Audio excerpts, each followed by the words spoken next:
welcome. We do precision stamping through progressive tooling. So these samples are on this end would be raw material, comes in on a reel, and as it comes through our presses, it punches a pilot hole to continue pulling it through. As the press is moving up and down, it's forming the part till complete. And there's 2,000 strokes a minute. Wow, I mean, how small can you go with the detail on this? Small enough that you could rip the part with your hand. Look at this, man.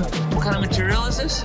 We work in all kinds of phosphorus bronze and beryllium coppers. Wow. And then we also plate the parts afterwards. So if they need gold or nickel or silver, we do that in-house as well. Interesting. Where are you guys located? We're in Beaumont, California. Beaumont, California. How does somebody get in contact with you?